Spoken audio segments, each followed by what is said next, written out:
যে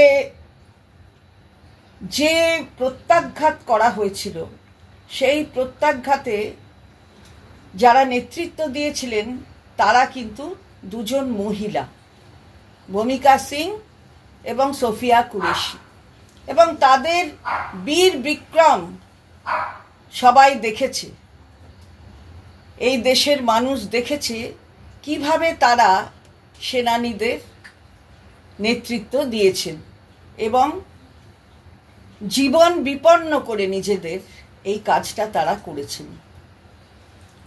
এই অপারেশনের নাম দেওয়া হয়েছিল এবং হয়েছে, এখনো চলছে, অপারেশন সিঁদুর। অপারেশন সিঁদুর অর্থাৎ সিঁদুরের যে ঐতিহ্য, যে সম্মান, সেই দিকে তাকিয়েই হয়তো এই নামটা কেন্দ্রীয় সরকারের পক্ষ থেকে এই অপারেশনের নাম দেওয়া হয়েছিল।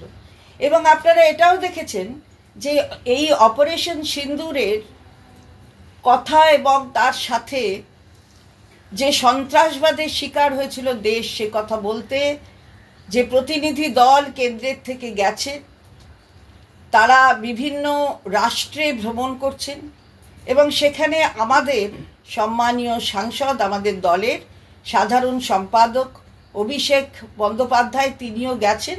তিনিও তার পক্ষ থেকে যা বলার বলেছেন, আপনাদের মাধ্যমে দেশবাসী সেটা শুনেছে।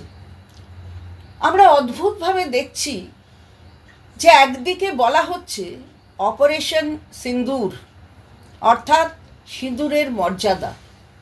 মাননীয় প্রধানমন্ত্রীও বলেছেন তার বক্তৃতায়, আমরা শুনলাম, সম্ভবত রাজস্থানে বক্তৃতা দিচ্ছিলেন, সেখানে বললেন যে তার প্রত্যেকটা শিরায় শিরায় শিরায় সিঁদুরের গরম, অর্থাৎ রক্তের গরম নয়, সিঁদুরের গরম। কোথা থেকে বললেন?